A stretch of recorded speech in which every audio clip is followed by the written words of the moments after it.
The first thing I would like to keep in front of you all, Book of John, chapter 3, verse 16. यूहन्ना की रचित सुसमाचार की पुस्तक 3:16 में हम एक शब्द पढ़ेंगे। आइए हम सब उसको पढ़ें और फिर हम परमेश्वर की आराधना करेंगे। क्योंकि परमेश्वर ने जगत से ऐसा प्रेम रखा कि उसने अपना इकलौता पुत्र दे दिया, ताकि जो कोई उस पर विश्वास करे और वह नष्ट ना हो परंतु अनंत जीवन पाए। हालेलुया। मैं चाहूंगी दोबारा पढ़ें आप इसे। क्योंकि परमेश्वर ने जगत से ऐसा प्रेम रखा कि उसने अपना इकलौता पुत्र दे दिया, ताकि जो कोई उस पर विश्वास करे वह नष्ट ना हो परंतु अनंत जीवन पाए। Hallelujah. In English version it says, "For God so loved the world that he gave his only Son, that whoever believes in him should not perish but have eternal life." The most wonderful thing, the verse which is really known to the entire people, entire nation, we can say, the one most good news or good verse which is written in different languages, and also this verse which has been taught to you and me from our childhood itself. So this verse, it says, "For God so loved the world that he gave his beloved Son, his one and only Son, for you and me, that we may believe in him, and we, if we believe in him, will get the eternal life. We will not perish."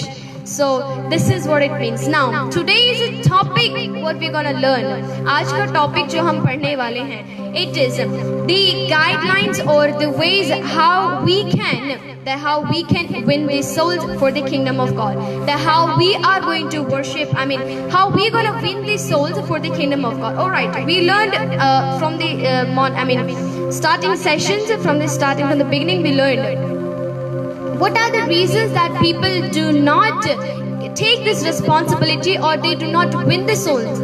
All right, this was the first topic. The second topic was that what is the reason that we have to win the souls. The third thing which we learned yesterday night according to Indian timing, so it was that what are the qualities to do the ministry in the sense to win these souls. All right, now the fourth thing which we are going to learn now, it is the guidelines or the ways. All right, we have this talent to win the souls. Now how should we do this?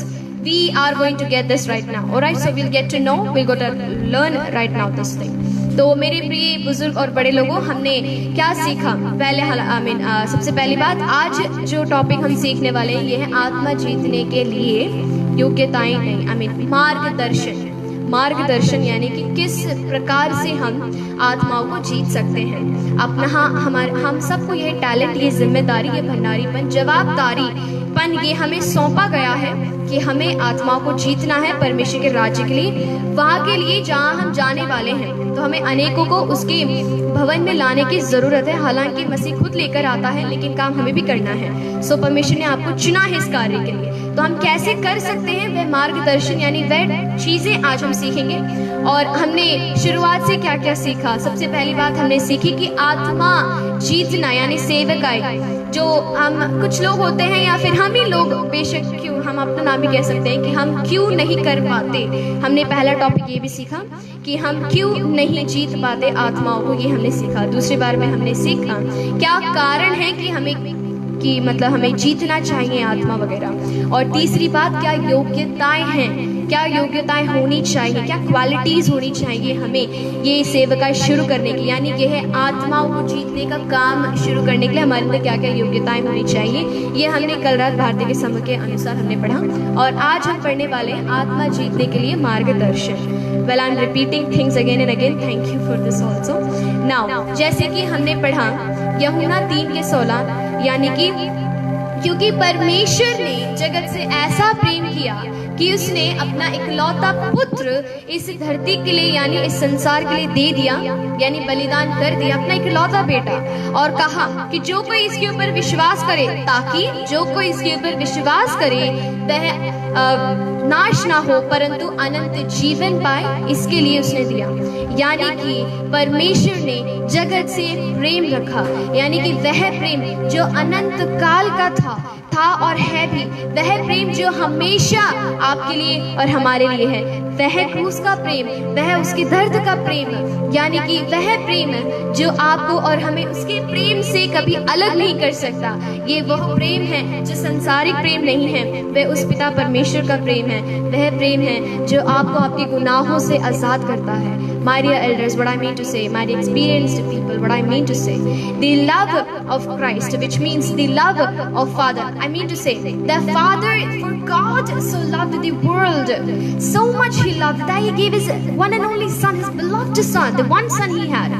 He gave to you and me and said that if you believe in Him, you will not perish, but you will get the eternal life. Which means you and me will get the eternal life when we believe in Him. Which means His love. Now the love of that God, Heavenly Father, it is so eternal, it is so great, it is so, what we say, unspokenable. There are no words for Him, you know.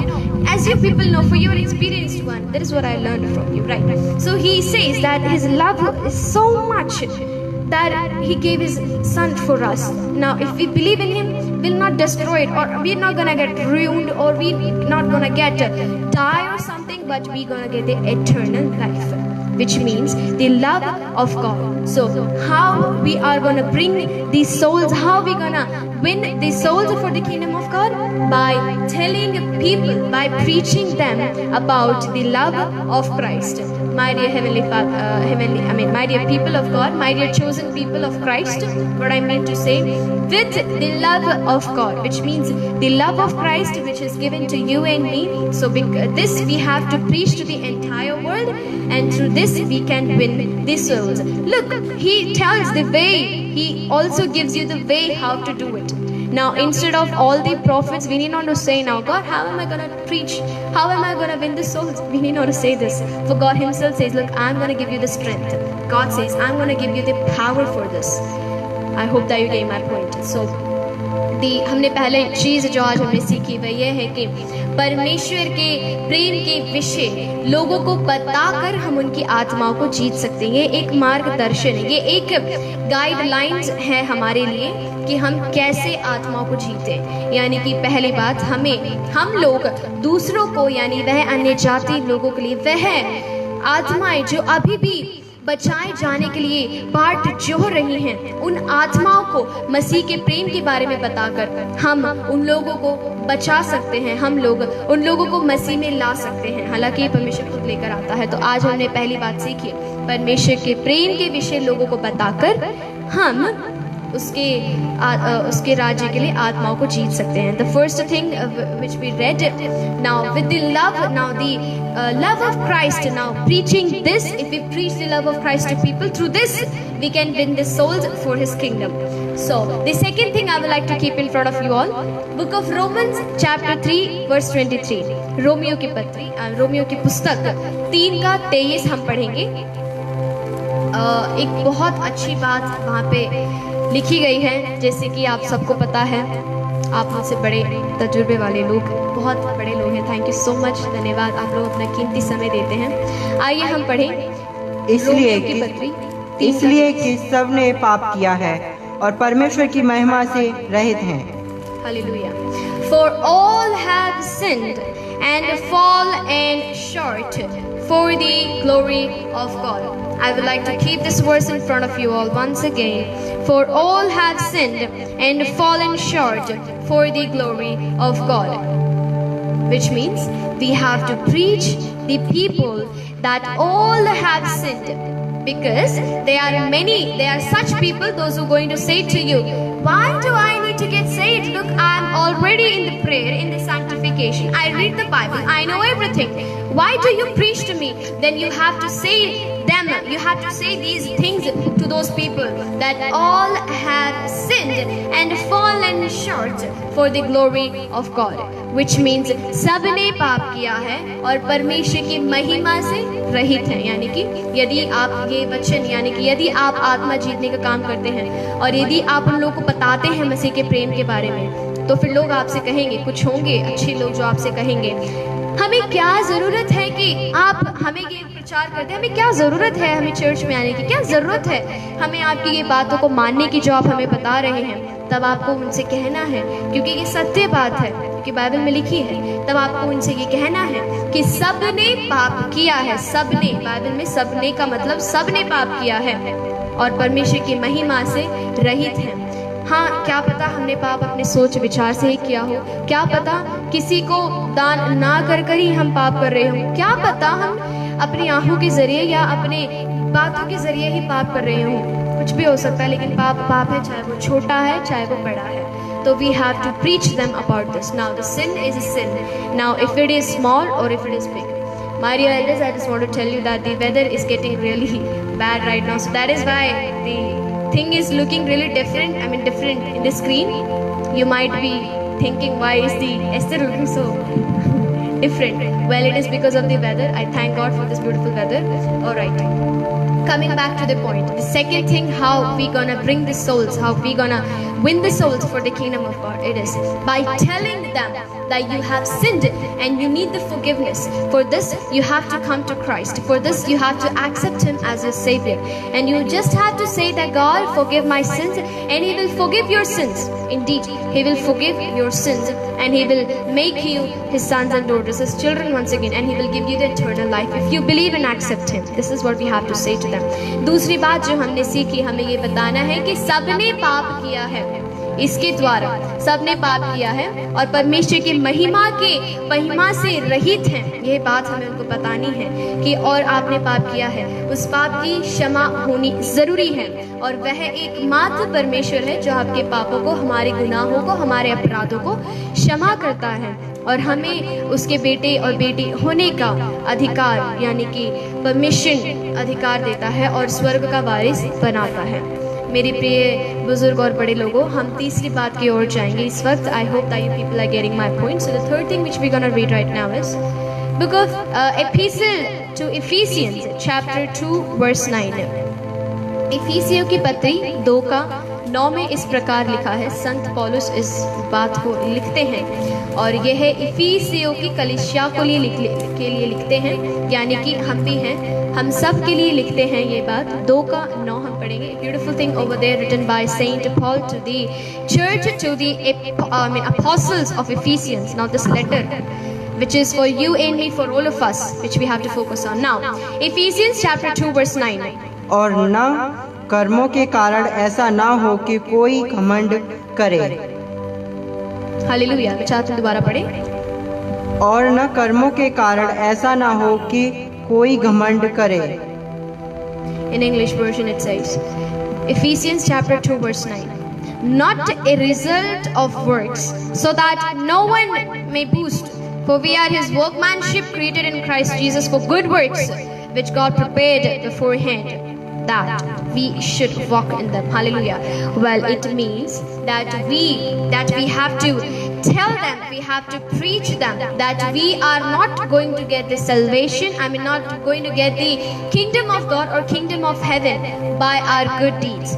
Now, if if I say that, if you're bathing for like you're taking shower like for 5 times a day, and still in your heart if you're having a plan, a revenge, a jealous in your heart to kill some people, then it is of no use for you to be clean. No use. If you do not take out that jealous, this dirt out of your heart, it is of no use. In the same way, if you are doing good works, if you're doing good deeds, and if you do not even know the truth, that what are you doing, for what are you actually called for, then it is of no use that you're doing good. If you do good works and you say that I have done something good, that because of me the world is running, or because of me the church is established, if you're thinking this, then it is of no use that you're doing good thing. We should not preach about or announce or get applause for our good works. It is of no use. मेरी प्रिय बुजुर्ग और बड़े लोग, मेरे कहने का मतलब ये है कि हमें लोगों को ये बताना है कि हमारे अच्छे कामों के जरिए या फिर जो काम हम कर रहे हैं, अच्छे काम हो चाहे कोई भी काम हो, इन कर्मों के जरिए हम उद्धार को नहीं पाते। यह बात बाइबल में स्पष्ट कही गई है कि हम अपने उद्धार जो उद्धार है, ये जो साल्वेशन है, ये जो उद्धार है, ये जो मोक्ष है, ये अपने अच्छे कामों के जरिए नहीं करते। We do not do this. हालांकि लोग अपने अपने कार्य करते हैं, वह उनकी मर्जी है, लेकिन हम, आप और हम जो मसीह में हैं, आप और हम परमेश्वर की बातों को जो मानते हैं, ये हमें जानना बहुत ज़रूरी है कि हम अपने धर्म के कामों के वजह से हम उद्धार को नहीं प्राप्त करते। मेरे एक एग्जाम्पल मैं आपको बताना चाहती हूँ। जिस प्रकार की हम दिन में 5 बार ही क्यों ना नहा लें, हम दिन में इतने बार कुछ काम ही क्यों ना कर लें, और फिर हम दिल में वही बात रखें, वही चीज रखें कि हमें किसी को मारना है, हमें किसी की हत्या करनी है, हम ये जो बदले की भावना यदि हम अंदर रखते ही हैं, ये काम हम करते ही हैं, तो क्या फायदा हमारे अच्छे काम करने का? क्या फायदा हमारा लोगों को सुसमाचार सुनाने का यदि हमारे अंदर अभी भी यह गंदगी है? क्या फायदा हमारे नहाने का इतने बार दिन में यदि हम ये गंदगी अपने दिल में रखते हैं? प्रिय मित्रों, प्रिय बुजुर्ग और बड़े लोगों, हमें ये चीज अपने अंदर से निकालनी होगी, तभी हम परमेश्वर के राज्य के वारिस बन सकते हैं। निकालने का मतलब ये है कि हम अच्छे काम कर रहे हैं, ये अच्छी बात है, लेकिन अच्छे कार्यों के जरिए उद्धार मिलना ये असंभव है। इसीलिए हमें परमेश्वर की बातों को मानना है, उसकी उपस्थिति में आना है, अपने पापों को मान लेना है और गुनाहों की माफी मांगने के जरिए हम उद्धार को प्राप्त करते हैं, हम स्वर्ग के वारिस बनते हैं। My dear elders, what I mean to say, there is no use of doing good works if we still do not take out the jealous and revenge from our hearts. We have to take this out. For it is written clearly in the Bible that with our good works, we are not going to get the salvation. We get the salvation by the confession. You have a car. By the repentance, we get that. You have a car. So, I would like to tell once again that through our confession, through our remission, through the repentance which we do in front of God in the sanctification of Christ, through this we get this salvation. Hallelujah. So the fourth thing which I would like to keep in front of you all is, now, we were reading the topic. I would like to do it in, tell once again in front of you what we were learning, that the guidelines, the things that, how we have to win the souls. The first thing which we learned, we have to preach them about the love of Christ. Now this is the first thing, first way how we can win the souls for the kingdom of God. The second thing, it is by telling them that you have sinned, you have to come to the presence of God and get the forgiveness of your sins. Now through this, you get the forgiveness of your sins, and through this, you win the souls of people. Through this, you are going to get the eternal life which you are looking, which you are waiting for. So, and the third thing, we have to tell them that the good thing you're doing, my dear brethren, the good thing which you're doing, now through this you're not going to go to the heaven, you're not going to the kingdom of God, you're not going to receive that eternal power unless you come to the presence of God and accept in His sanctification that I am the sinner, oh Lord, you forgive me. If you say this, then only you're going to get. You have to preach this to the Gentiles, to the spirits which are waiting still now, for till now. You have to preach this to the people. Now through this, you're going to win the souls. I hope that my words are clear to you all. मेरे प्रिय बुजुर्ग और बड़े लोगों, हमने आज तक, अभी तक जो हमने सीखा, ये जो 3 बातें हैं, आत्मा जीतने के लिए मार्गदर्शन। पहली बात जो हमने सीखी वह थी परमेश्वर के प्रेम के विषय बोले, उन्हें बताएं कि प्रेम के जरिए ही हम उसके प्रेम के जरिए ही उसके प्रेम को हमें लोगों को बताना है और इसके जरिए हम उनकी आत्माओं को जीत सकते हैं। और दूसरी बात हमने सीखी कि हमें ये बताना है कि सबने पाप किया है, परमेश्वर की महिमा से रहित हैं। और तीसरी बात हमने सीखी कि सबको ये घोषणा करना है, ये बताना है कि हमारे अच्छे कामों के जरिए हम स्वर्ग में नहीं जाते। उन्हें ये बताना है कि आप पापों की माफ़ी मांगे और तब आप परमेश्वर के उस उपस्थिति में जा सकते हैं, उसके स्वर्ग के वारिस बन सकते। तो ये 3 बातें आज हमने सीखी। आइए हम सब संक्षेप में एक और बात मैं आप सबके सामने पढ़ना चाहूँगी। प्रेरितों के काम 4:12 यदि हम पढ़ते हैं, वहाँ पर एक अनोखी चीज़ लिखी गई है। प्रेरितों के काम 4:12, my dear friends, Book of Acts chapter 4 verse 12, it says, the fourth thing which we're going to learn today, it is, and there is salvation in no one else, for there is no other name under heaven given among men by which we must be saved. Now, प्रेरितों के काम 4:12 इस प्रकार कहता है, किसी दूसरे के द्वारा उद्धार नहीं, क्योंकि स्वर्ग के नीचे मनुष्यों में और कोई दूसरा नाम नहीं दिया गया जिसके द्वारा हम उद्धार पा सकें। यानी कि हम उद्धार ना अपने अच्छे कामों के जरिए पाते हैं और ना किसी भले कामों के जरिए पाते हैं, यानी कि हम उद्धार केवल मसीह के द्वारा पाते हैं। वह एक खुदा, वह एक परमेश्वर, वह जिसने सारी कायनात, सारी सृष्टि को बनाया, उसके जरिए हम ये उद्धार पाते हैं।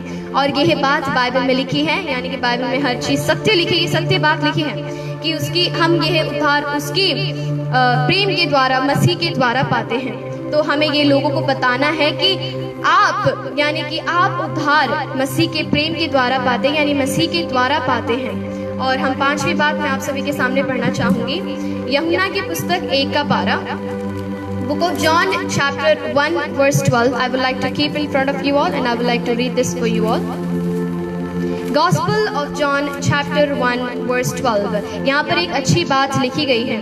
तो हमने ये चौथी बात हमने सीखी, घोषणा करी कि उद्धार केवल मसीह के द्वारा आया है। यानी जब आप आत्माओं को जीतते हैं, यानी कि जब आप परमेश्वर के वचन उन लोगों को बताते हैं, उनको ये बता दे कि ये जो उद्धार का काम हम कर रहे हैं यह मसीह के लिए कर रहे हैं, या फिर ये जो काम हम कर रहे हैं, यानी ये जो अच्छे काम आप कर रहे हैं, इससे आपको कोई उद्धार नहीं मिलने वाला। इससे लोगों का अच्छा काम हो रहा है, उनकी हेल्प हो रही है, बट जो उद्धार है वह मसीह के द्वारा, और ये हमें घोषणा उनके सामने करनी। We have to just tell them about that the salvation is not by your good works or by your good deeds. It is only by the salvation. I mean, it is only by the one and only God, one and only Christ that has given you this opportunity. The life, the breath, the world, the creation, the beautiful things in this world which has been created is only by the Christ, and He gives you the salvation. I hope that you're getting my point. We have to preach this. Now through this we get to win the souls of people.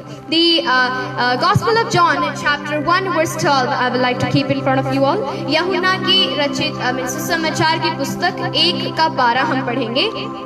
परंतु जितनों ने उसे ग्रहण किया उसने उन्हें परमेश्वर की संतान होने का अधिकार दिया, अर्थात उन्हें जो उसके नाम पर विश्वास रखते हैं। Now, Book of John chapter 1 verse 12. But to all who did receive him, who believed in his name, he gave the right to become children of God. He gave us, he gave you, he gave me, he gave everybody the right to become the children of God.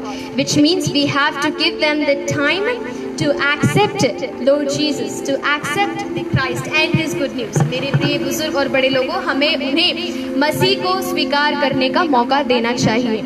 So at this moment I would like to thank, and once again I would like to thank every people, those who are coming online. God bless.